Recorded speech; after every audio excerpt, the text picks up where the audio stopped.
What I'd like to do today is to talk about a world that, to me, I look upon as a hidden world.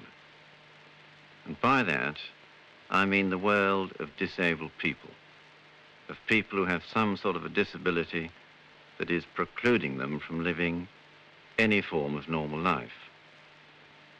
And by hidden, I mean hidden in a whole sort of different way problem. I doubt whether many people realize that something like 1 in 12 of the world's population is unable to earn his living, to earn an economic living, because of disability of some kind or another. It's hidden in the sense that I think we want to hide ourselves from disability. We want to keep away from it, something we rather shrink from. And the disabled themselves tend to get put away.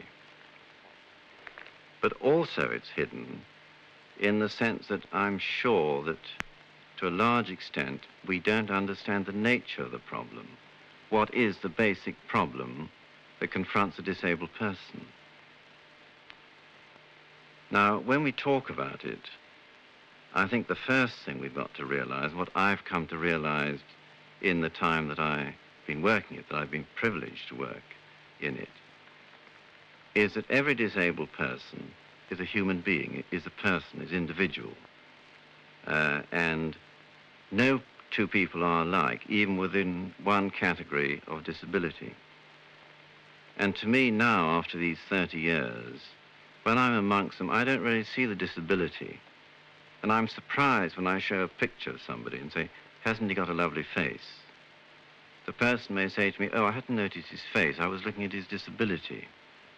It's a question of whether you've been in contact with them or not. And this is really what I'd like to, today, to take you into and introduce you to it. Of course, I look at it from the human point of view, and the homes for which I'm responsible are dealing with people who, medically speaking, can't be cured. There's nothing more that can be done for them. And so what they need to do is to rebuild their life, to find a purpose to their life, so that we are really dealing with it from a human point of view. But nonetheless, I think that there are certain basic facts about disability that I've gradually come to learn about, that one does need to know. You have to know what form of disability the person is suffering from in order to know quite how to help him.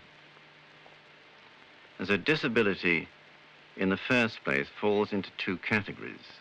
Of course, the doctors, the specialists, and they're still arguing about it, will probably use different divisions for them. But to me, I see them this way.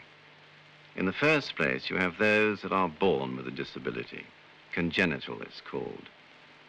And then you have the others who acquire it, to whom a disability happens later in life. Now, if we start with those that are born disabled, one of the main groups of those, and actually a group to which we've come much later in our career, because we are mostly for young adults. These are children at the moment, and they suffer from a disease that's called spina bifida. And as you can possibly guess from the name, the disease has affected their spine. It may affect the spine at any point in the spine, at the top, at the bottom, or even all the way through. Now, of course, obviously the disability it causes varies enormously with the individual, but it's so great that a great many of them don't survive. Now, those who do live are paralyzed from the waist down. They're completely paralyzed from the waist down. But otherwise, they're all right. Now, until recently, they were put in a wheelchair, and you wheeled them around. But over the past few years, an enormous amount of interest has centered on them, because, again, I must repeat that the world of disability is not just a hidden world, it's a new world. It's a world that we're exploring, and every day we're discovering new things about it, new ways in which we can help the disabled to a normal life, to a life with a purpose. And this is certainly shown in spina bifida. Now they've got calipers, or they may have crutches, and they're getting out of their wheelchairs and learning to walk in all sorts of different ways. In this home that we have at Camberley, a house that was given to us suddenly out of the blue, on condition that we use it for children. That's why we came to have our first home in Britain for crippled children. Though overseas we have quite a lot of homes for crippled children. And one of the little girls there, she got very fond of the dog. The home has a dog. And she used to, long before she could do anything more than crawl, hang on to this dog. And as she hung on to it, she used to crawl along with it. And gradually, as time went by, she got up on her feet and walked with it. And you can say that this girl has taught herself to walk through the dog. And in fact, she's taught herself more quickly than any of the other girls have taught themselves. And not only do they have to learn to walk, but they got to learn to go upstairs. That's quite a problem. Most of them are so normal that they go out every day to school, to a normal school amongst normal children. They lead a normal life, and back they come to the home. And so they do have quite a future ahead of them. But you must remember that even though you see their smiling faces, their lovely faces, that they are very disabled. They are, all of them, nearly all of them, doubly incontinent. Let's say incontinent of the bladder and of the bowels. So their life is a difficult life. We must understand that. Then another group of those who are born with their disability are muscular dystrophy. This is something quite different. It attacks the muscles. And it's a continuing disease. It's a gradual deterioration of the muscles. Probably start with the arms, but eventually it will affect the muscles of the chest. So their breathing becomes shallow and difficult, and they're very susceptible to any chest infection. And I'm afraid it's a sad fact that not many of them are going to live beyond the age of 30. In fact, a great many die at the age of 18 or 20. Although there are a lot of exceptions, and I know some who've gone on and married and gone right on into middle age. If you look at them, you see they've got lovely faces. We have a home in Singapore in which there's a complete ward devoted solely to muscular dystrophy. And it's full of these little boys. The main type of muscular dystrophy seems to be confined to boys. And again, you'll find them very intelligent and hard at their studies. And what can you do? I mean, you know they probably will never put their studies into operation to earn anything, but you've got to help them. They look so happy. And you see them coming out of the swimming pool, which is one of the little amenities we have in that home. Then another and a large group of people who are born with disability are the spastics. Spastics, in fact, are cerebral palsy, but we're popularly known as spastics. And there's a degree of spasticity. Some of them, it depends, this is a disease that affects the brain. And it depends upon what part of the brain and how much has been affected. You'll notice they go into spasms, some of them periodic spasms. And they have to learn to anticipate the moment they haven't got a spasm to pick up a toothbrush or whatever it might be. It's rather as if you had a telephone exchange and somebody, the operator's a little bit confused and she's putting the plugs into the wrong sockets and the messages are going to the wrong places, and then she's hurriedly trying to get it all right. So you find they can't do the actions they want to. But yet it's surprising, even the very severely spastic ones, what they can do.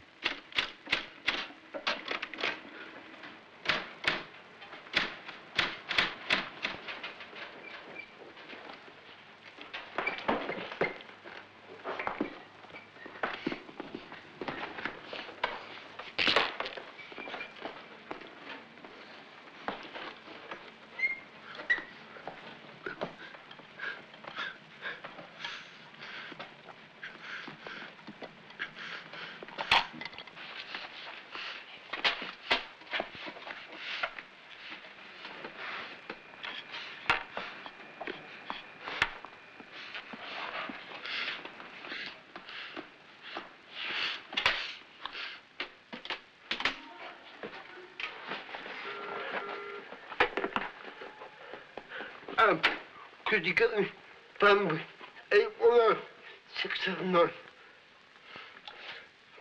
Plan 810679. Now, the problem is that spasticity affects their voice. It's difficult for them to talk. But, no, I can't do. I'm handicapped. And as a rough guide, you can say that 1/3 are mentally absolutely normal. You can say that 1/3 are mentally subnormal but educable. And the remaining third are very subnormal. But when you meet them for the first time, if you're not a trained person, you may not know which category they fit into. And you may think this person is mentally subnormal when he isn't. So that when you do meet them, you've got to take it for granted that he is in fact mentally quite normal till you get to know him. And then we move on to the other category of people, those who have a disability that attacks them later in life. And of these, the first group, a very large group, are those who have a traumatic experience. That's to say, they have an accident, a road traffic accident, an accident in the factory, at work, falling out of a tree, or just at leisure. And one of the worst of these is diving. How many people I know, they've dived into a pool or river and it was too shallow, they've hit their head and they've broken their neck.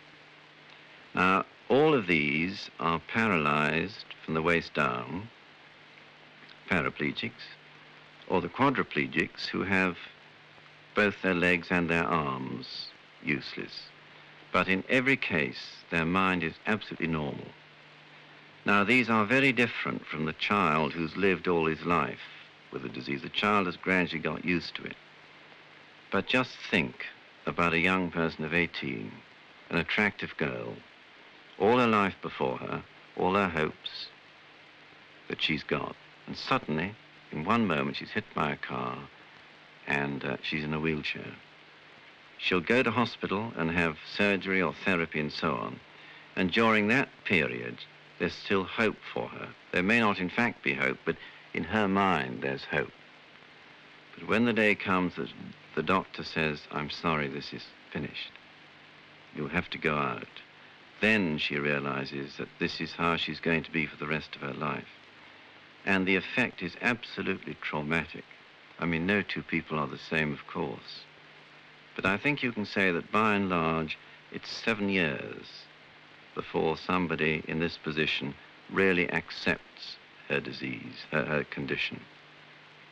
It's a really difficult time. And however happy you may find them on the surface, I think one must understand that deep in the very depths of their being, where even their closest friend can't enter, only themselves and God, there's been this great struggle, this terrific struggle to come to terms with the fact that I'm always going to be like this. And of course they long for normality, for company, to go out shopping, to be taken out. They just want to be like everybody else. But their life is very difficult in a wheelchair, depending upon their home circumstances. Another group, which is due to a virus, and which constitutes, in fact, the biggest group of people who apply to our homes, are multiple sclerosis.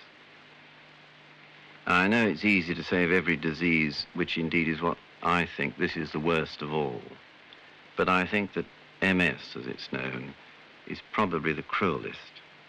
It attacks the nerve, the sheath of the nerves, and may attack any nerve to begin with, but very often to begin with the optical nerve, so that you get blurred vision, you can't see. And then it disappears for a few months, you're perfectly normal. And then always a new symptom appears. And so you go on, always with periods of remission where you feel better, and you think, and then suddenly a change down.